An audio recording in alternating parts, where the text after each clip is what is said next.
Hi, hello. Welcome to another episode of Isaiah's Newsstand. It's your host, Isaiah Edwards. The date is September 24th, 2022. How are you? Hopefully, you've had a good week. I know, what is it? It's Saturday. Yes, trying to keep up with everything. But as for me, my week's been pretty good. I guess we'll go ahead and give you a health update. I still feel a little icky. Yeah, that's no fun. But it is what it is. We're living our life. I did get a good nap in. I'm sadly definitely not drinking enough water. I'm trying to work on that. We'll see what I can do. But that is a I'm letting you behind the scenes here. I need to drink more water. It's definitely my thing. Like those memes about, hey man, this is a hydration station. You need to drink some water. I need to do that because I just ignore that. I blow past those, and I have no excuse because I have a nice little water bottle. I know that I need to be drinking water. I need to get like a gallon or something a day. That's hard. That's hardcore mode. I can't do it. But I'm trying, guys. I'm trying to do my best. Food corner. I did make a really weird meal that I enjoyed. Oh my gosh. Actually, I should. Yeah, let's talk about the good stuff. I don't want to talk about this weird mystery meal I had. Maybe I do, maybe I don't. We'll see. Let me talk about the good. So, I saw this random thing on Facebook. I'm just scrolling along, and I saw this meal. It was like chili spaghetti. It was some kind of like maybe Alfredo sauce or something. I don't know. Then there were fries at the bottom. It was glorious. I was like, this is just a pile of food. Oh my goodness gracious. So I got inspired and I tried to make something similar. But I didn't have any like ground beef or anything like that I wanted to use. So I had like popcorn chicken. So I had popcorn chicken. I smothered and covered it. Made it real saucy. I made pasta like elbow macaroni. Then I made some fries, and I had some like leftover curry sauce that I had, and I put it all together. So that was my meal the other night, and it was really good. At least I thought it was really good. Oh, and then I also had two pieces of bread and a bagel because I like to do that. I like to have a little bread, like a little weird bread on the side. So that was probably my meal of the week for sure. Then I had a meal that was weird. It was like one of those pre-packaged things that you could get from like your Kroger, and it was the chicken masala pasta. I think is what it was called. I apparently maybe I just don't know what chicken masala is or whatever, but this was like just way brothier than I expected, and I was like, all right, okay. Maybe I did explain this in the podcast, and I'm just like getting foggy. But yeah, that meal was so weird, and I'm still not over that. I'm still haunted by that meal. But I mean that's pretty much the 360 you got on me right there. We can get into some news, talk about it. I did say in the previous ep that we have some updates, and I wanted to get those out of the way up front. So I've said it before, I'll say it again. I don't like talking about Trump. Like, I know people think that I am a professional hater now, and that's all I do is talk about these dudes I don't like. But like, I do try to tie it to like a reason, And in this situation, it's legal, and I think we are finally reaching the arc in like the post, President Trump situation. Like we're finally at this point now where people are really coming at him for the legal shit, and to me that's something that's worth talking about. And like now that I've got my teeth on it, I feel like, okay, well, I want to do a little update here or there, whatever. So next couple bumps are pretty much Trump related, so by all means, if you're not feeling it, I get it. Give me about like 5-10 minutes and we'll be on to the other guys that I don't like. But if you're with me, then you're with me. Let's go. Let's see. Yahoo News, Associated Press, Trump docs probe. Court lifts hold on Mar-a-Lago records. So, essentially, where we had left it off, the initial judge, oh gosh, what is her name? I know her last name, Cannon. Let's run with that for right now. But essentially, she had said, okay, I'm going to, err on Trump's team side on this, and, there needs to be a special master, set up. And not to mention that the Department of Justice was barred from, like, looking at a lot of these records because, she didn't feel like it was okay. And there was an appeal from the U.S. Court of Appeals, the 11th Circuit, and essentially they ruled in favor of the Department of Justice, saying, hey, you now have access. You can, go about your investigation and look at these documents. So that's like one big part of this conversation, in this article that was important. I did want to get a quote that Trump has. He had this from an interview on Fox News. If you're the president of the United States, you can declassify just by saying it's declassified. Even by thinking about it, you're the president. You make that decision. So that just a disclaimer, that's not how it works. That's just how he feels like it should work. I'm not sure. I think it was on Hannity or whatever. I'm sure he like gave me old Tugger, like, yeah, daddy, you're right. But that's just not how that goes. So, essentially, there's pushback from that. Let's see. There's some more stuff here.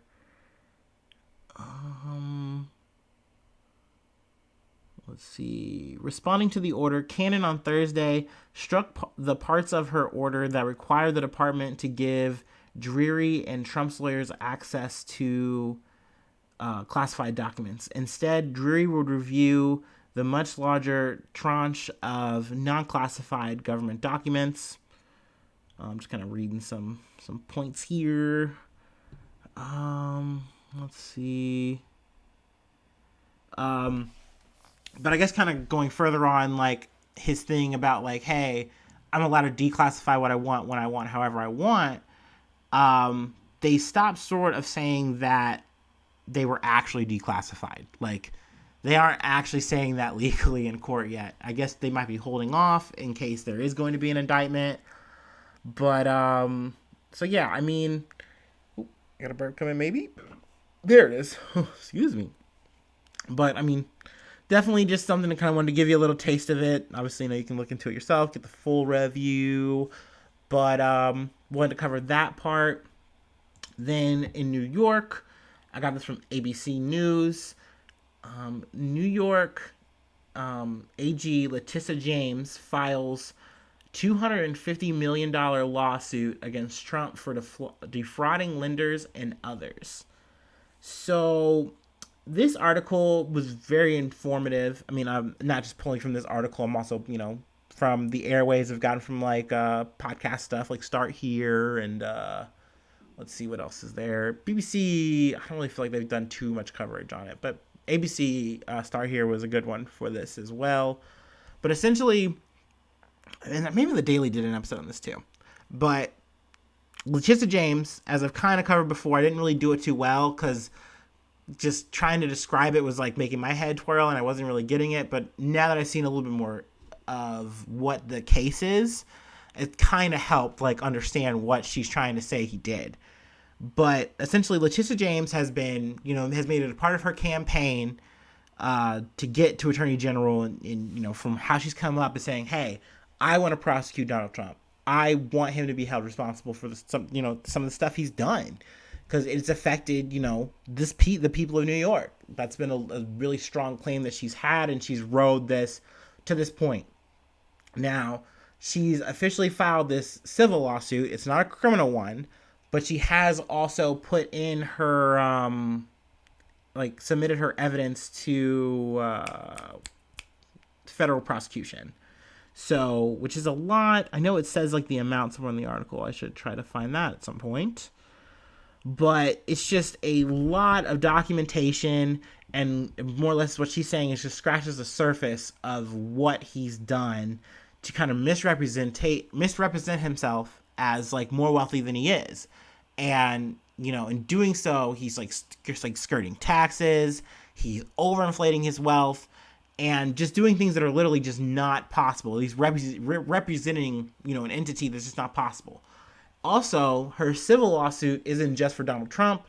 It is also, other Trump family members, as well as two, I think, like executive members of his staff, Alan Weisselberg and Jeff McConnelly. Let's see here. I think I have a statement from the lawsuit. Mr. Trump made it known through Mr. Weisselberg that he wanted his net worth on the statements to increase, a desire Mr.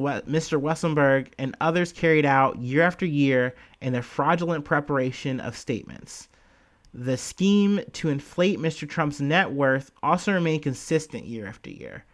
So she's establishing through this narrative, like, one big example that really helped me get this was there is an estate that he owns in New York, and it initially, I think, is like about 11,000 square feet, and he represented it as like 30,000 square feet. And it allowed him to have like an inflated evaluation of like, I don't know, I want to say it was, it was the Trump Towers. Here it is. So Trump valued his Trump Tower apartment at $327 million. No apartment in New York City has ever sold for that amount. And then adding that the inflated valuation was based on exaggerated square footage, despite Trump knowing it wasn't that big. I do like that sentence. Trump knew it wasn't that big. He knew he was fretting. But, you can see this in practice in how, like, he's had his wealth inflated at times. Then he then goes to Forbes and says, hey, put me on the Forbes magazine as, like, the super wealthy guy. Then takes that article or that whole situation from Forbes and goes, yeah, look, you see how much money I'm making here? You see how much I'm clearing here? Look, I'm actually worth more than that even, okay? All right, you see this? And so it is a misrepresentation of your wealth. You're using that to, get around taxes and pay way less than you should if you are worth this much, but then magically you're not. And this is just something that the rich are allowed to do, but someone who is making my kind of money can never do that. Shit, the average middle class wealthy person, whatever, couldn't do this kind of shit. And, more or less what Letitia James and her, her team, the state, I'm assuming, I believe, is trying this, civil lawsuit or whatever. They're trying to assert that it's like, this just isn't right. And that alone should make you go, hey, we need to do something about this. Now, from Trump's side, they said, hey, this is a witch hunt. Like, there are plenty of people you could accuse of this. Why are you going out of your way to accuse Donald Trump? I think Trump has even come out and said that, like, Letitia James is, like, being racist or something like that. Don't quote me on that. I don't know. This whole shit is wild. I know I'm not doing a hella great job here, but I wanted to kind of shed a little bit more light on it, talk about that. And then, let's see. I got one more update I wanted to cover on this episode. Got this from the AZ Central again. But this is an update on Robert Sawyer. Or Sarver. Gosh, was I saying his name wrong in the other episode? Robert Sarver. Sorry. Like server, but Sarver. But yeah, he's given up the team. Let's read the title. Robert Sarver announces sale of Phoenix Suns Mercury following NBA investigation backlash. Wow, I'm racist. So yeah, he's given up the ghost. He's given up the gun. He's done. He's not with it anymore. He's packing up his shit. He's going home. Let's see. There's a quote here. I'll go ahead and read that off the top. As a man of faith, I believe in atonement and the path to forgiveness. I expected that the commissioner's 1-year suspension would provide the time for me to focus, make amends, and remove my personal controversy from the teams that I and so many fans love. But in our current unforgiving climate, it has become painfully clear that that is no longer possible. that whatever good I have done or could still do is outweighed by things that I have said in the past. For those reasons, I am beginning the process of seeking buyers for the Suns and Mercury. End quote. I can't believe you guys are so mad about me saying the N-word. I'm so, like, I didn't mean to really harass those women and other people. But I'm sorry, bro. I'm I'm getting myself worked up over this. Oh my goodness. But let's see. Doing a little bit of research. I didn't dig too much other than this article, but it was very interesting to hear that there actually was backlash. Like, I think for me, I'm pretty jaded, so I kind of thought something like this was just going to be like, okay, yeah, he's going to pay a lot of money. It's the maximum they could do. Yada, yada, yada. We'll see how this goes. But people were really like raising up a fair about this, and I'm glad that they did. I'm glad that people are not just being quiet about it. I think LeBron came out. There's other people in the league that also spoke up. Al Sharpton, was definitely making a big fuss. Had some quotables. So apparently, it was too hot for the kitchen, and I mean, there was talks of even like saying, hey, I want to appeal to the other coaches to, mount a vote about this shit. To say, like, look, we're not okay with this. This guy needs to go. And essentially that vote would establish, hey, who is really okay with this, who's not. Like, essentially was this guy's thought process on the issue. And I think a lot of people are like, that wouldn't be fun. We don't like that. And I think it would be very embarrassing, from Sarver's perspective, to have like a unanimous type of situation where we're like, yeah, no, we think this guy needs to be expelled. And apparently that's something that can be done in the NBA. I didn't know that, not a sports ball guy. And I know this is like upper echelon, owner talk. So I was like, okay, wow, that's a lot of veto power. So appealing to people to do that's a big call. Let's see. Yeah, LeBron James, Draymond Green, and Suns All-Star Chris Paul expressed their displeasure on social media with just a suspension and hefty fine. So, another burp, maybe cough. So just a lot of uproar. Oh, even PayPal. Yeah, that's right. PayPal announced in a statement it wouldn't renew its sponsorship with the Suns next season if Sarver remained involved with the team after the 2022-2023 season. So Sarver has decided to sell the teams. Now, indicated kind of from his quote, it's assumed that he does have the control to do that and to sell it to whoever he wants to sell it to. But let's see. And he's just a majority owner, so he's selling his majority, stake in the company, in the franchise. Oh wait, hold on. Let's see. Maybe eating some, rebuttal pie here, or correction corner already. Based on his statement, Sarver appears to have power to choose who he wants to sell the Suns to, as he owns about 35% of the franchise. But the NBA has a list of potential owners and the ownership groups as well. Okay, there you go. That's how I wanted to say it from the article. I just, say it from the article. There we go. But yeah, it goes on to say that he bought the Suns in 2004 for $101 million. The franchise is now worth more than $1 billion. So, I mean, he's going to come up on this most likely. The rich get richer. It doesn't matter if you don't like women or black people. But in some shiesty business, I guess we can move on now to the new news, if you will. Article I got from Reuters. Fraudsters likely stole $45.6 billion, that's with a B, from the U.S. COVID unemployment insurance program. So, I like covering the grifts and the gaffes, the schemes and the schemers.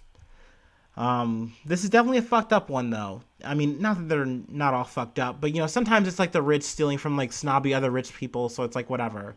Sometimes it's interesting tech stuff, and I like just knowing what hackers are up to.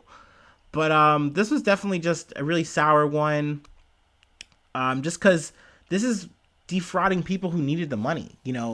Often people who were poor and who could have definitely used you know relief from a situation in this this pandemic that was going on that we all live with.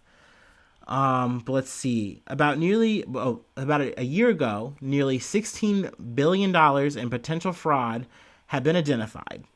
The report was issued Thursday by an inspector general for the U.S. Labor Department, identified an increase of $29.6 billion in potential fraudulent payments. Now, I believe the scheme, they used social security numbers of deceased people, and they claimed for those people, and it was supposed to go to let's see here. Like I said, there's people in need of it during the COVID crisis, but they determined that 205,766 numbers were used, which is a really big number, which means that people got away with a lot of money. Now I believe they've charged 47 people. So yeah, there's 47 defendants who are accused of stealing $250 million from government aid that was supposed to feed children in need during the pandemic. Okay, I'm sorry. So it wasn't just like impoverished people. It was children in need. Once again, forgive me. I'm slogging through this episode. I'm slogging through this weekend. Let's see. A Minnesota nonprofit organization, Feeding Our Future, was accused of orchestrating the plot. Its founder, Amy Bach, denied wrongdoing.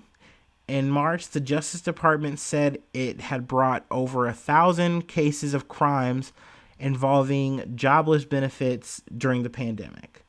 So, I mean, like I said, definitely a lot of crime, definitely a lot of scheming.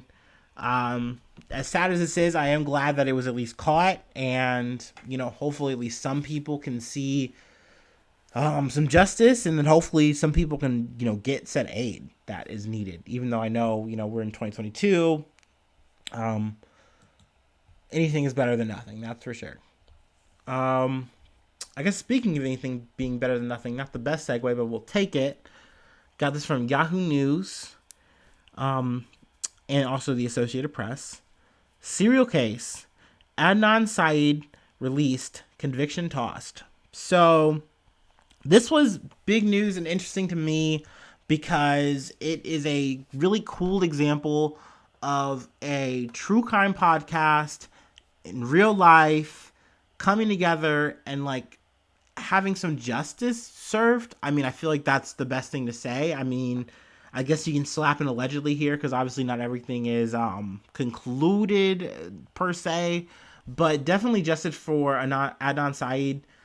He was convicted in 1999 of the murder of Hyman Lee. I think that's how you pronounce it.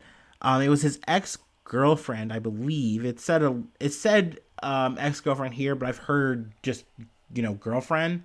But essentially, he was accused of killing her, was sent to, I believe, life in prison.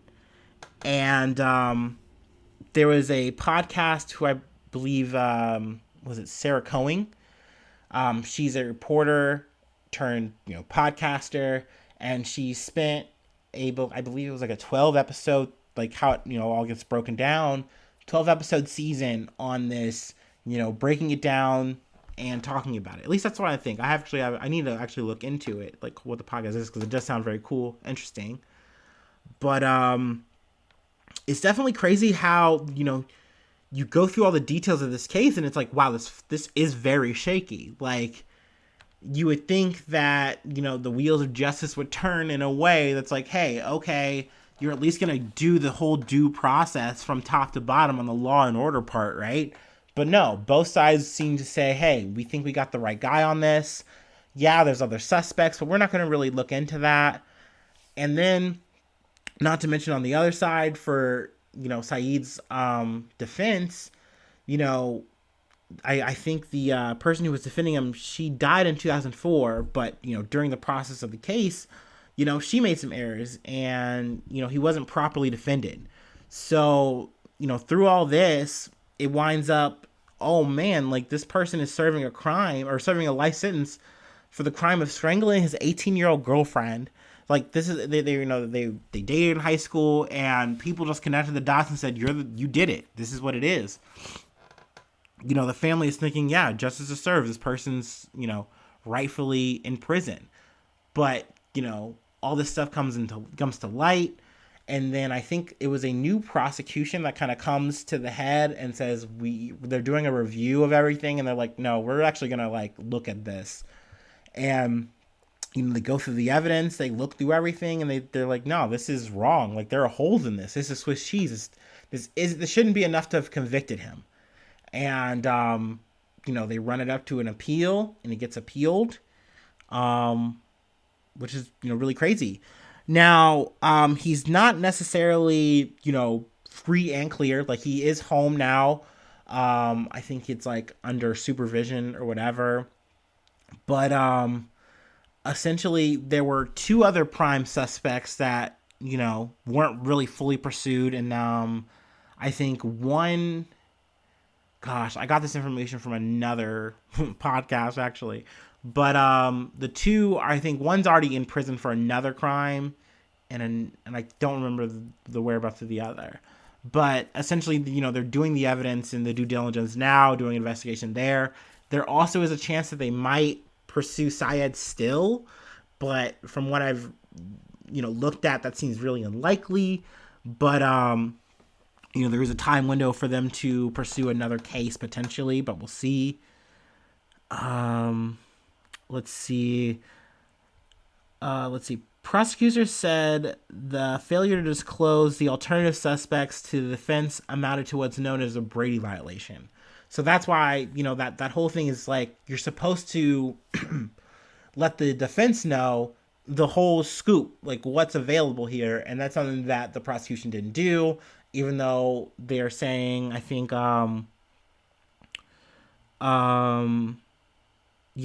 Attorney General Brian Frosh, who represented the state during the Syed appeals, said that among other serious problems with the motion to vacate, the allegations related to the Brady violations are incorrect. Sorry, so make sure I was on the right thing. So essentially, he was saying like, no, we dispute that. We don't think that that's actually the case. But hey, I for one think it's good that the process is like, hey, let's check ourselves.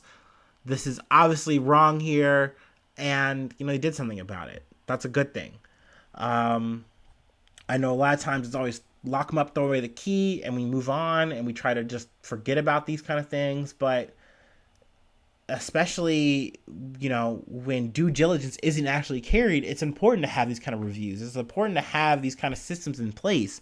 And it's a shame that they fall through and have fallen through for so long, like it's a shame that Syed had to wait this long. I mean, he definitely was something that he had said he had given up hope about, but he just couldn't give up fighting. And it would have been so much easier just to be like, hey, I'm just going to plead guilty here or try to like do something. But like, he maintained like he was innocent, and it's good that, something positive finally came out of it. So, I'll keep you posted if anything more comes up. Also, something I'm kind of glossing over here, too. The brother was also involved in the case, the brother of Amini Lee.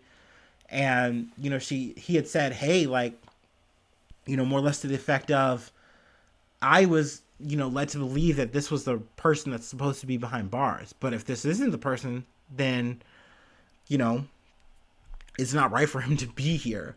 So, I'm okay with this, and, I'm pretty sure he just wants to see justice served as well.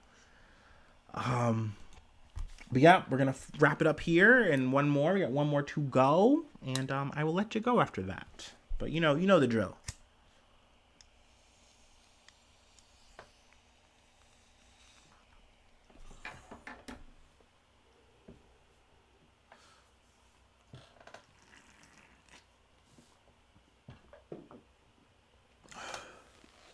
And I know listeners, I'm sure, are tisk-tisking me. It's like, aren't you sick? What are you doing? You're just making it worse. And I'm like, yeah, I know. I'm a masochist. Um, but we're back. Got us some NPR, but I will say there's definitely a lot of other perspectives to look at on this article, on this, situation at large. Excuse me. But yeah, NPR, why Iranian women are burning their hijabs after the death of Masa Amini.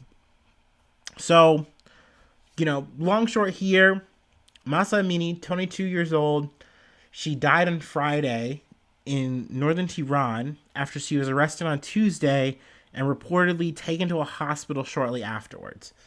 Essentially, there's a thing in Iran called the morality police. If you've kind of listened to any of our coverage on the Afghanistan situation, it is similar. That I would definitely stress, and this is something I've kind of looked at, kind of talking to people. You cannot do a blanket statement here.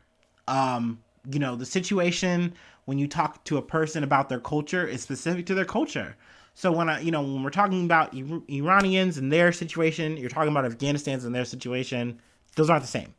But I will say, in terms of just the situation where you can have your government being oppressive, that is very similar. And that's more or less what I'm discussing and drawing a commonality with, where you have, your government that uses this part of your religion to say, hey, you guys have to do it this way and only this way.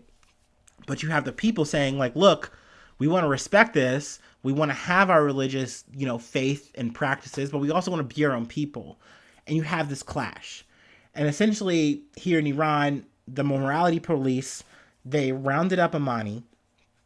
And, there's definitely, once again, alleged at least throughout here, but the police rounded her up, and it is said that, reported, witnessed, that they immediately took her in the van, were beating her in the van over this situation. They then, she was beaten so badly, they had to then take her to the hospital. Now, they say they took her to the hospital because she was suffering from a heart condition. The family says she never had a heart condition. That was not the reason. You guys assaulted her, and now she's dying. And she died in the hospital. Now, it's a shame. It's so fucked up to just say, hey, I want to go outside. I want to go see my family. I want to just do things. I just want to be a human being and live my day. And in doing so, you are somehow deemed a problem to the point that you are beaten to death and essentially just discarded, because that's what they wanted to have happen. In their eyes, she wasn't wearing her hijab properly to their liking, and for that, she needed to be punished, and they punished her to death. I think that's fucking fucked up. I'm happy to see that there are people who are fighting for their right. And I want to always try to use my situation, my station, and privilege of having a platform to try to talk about that and, at least draw some awareness. I know I'm a head ass, I'm a dummy. But, we can talk about this stuff and we can say, hey, there are people out there who are fighting. And I found it really interesting that there are people who are saying, like, this was like a George Floyd moment for them. And that kind of felt very, very reflective, being that, I'm an American. I'm a person who's living and seeing the protests and stuff happening here. And, seeing that there's a reflection and that's happening everywhere. And people are saying, yeah, no, enough of this shit. We need to be treated like people. We shouldn't have police telling us what to do and to this thing, like, oppressing us. Like, police are here to protect and serve. That's it. Not to be your boss. That's not what their purpose is. Excuse me. Wow. But also, it's more than just the police. It's more than them saying we don't just want any more morality police. We we want they're saying, and I mean, I'm paraphrasing this, but they want death to the dictator, because that's how the Iranian government is run. It's a very top down situation. I know I should have the name of the person, but I don't. I'm sorry. I'm once again a dummy. But they're really saying, like, it's enough of this. We don't want this. Like, we want to live our life. We want to practice our faith and live our way the way we want to. And obviously at Isaiah's Newsstand, we're fucking for that shit. So I wanted to talk about that and give it some coverage, give it some light. More or less, that's the end of the episode. Thank you for sticking around so long. You're a champ. You're a real top G. No, fuck that shit. Fuck Andrew Tate. I need to put a full disclaimer here. We haven't really talked about that on the pod, but fuck Andrew Tate. All my homies hate Andrew Tate. But thank you for sticking around. You know the vibes. I gotta try to sell you something, and it's a little bit of me. Mwah. Isaiah's Newsstand, patreon.com/Isaiah's Newsstand. No, I'm sorry, I'm botching it. Patreon.com/Isaiah News. There you go. That's how you can help out the podcast. Every $5 donation gets you, Discord access, gets you a shout out on the podcast. What else does it get you? It also gets you a news bump. So if you want me to talk about something specific, if you want me to show something that you'd like, whatever, I can do that for you. Essentially like advertising for $5. What a deal. But yeah, we can work that out. Free way to hit me up is isaiahnews1@gmail.com. There we go. Nailed that. One take Jake. Boom, boom. Other than that, I'm not sure if I'm going to do another, maybe leftovers bonus episode. I'm thinking about it because it's Saturday and I, have a whole day tomorrow to do that, or, the whole week.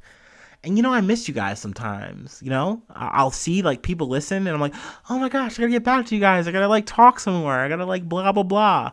But, yeah, no, we'll see. I'll keep you posted. We'll see how I'm feeling. We'll see what the vibes are, if they're fucked or not. But, hopefully, I see you soon for some more good news. I love you. Bye-bye. Mwah.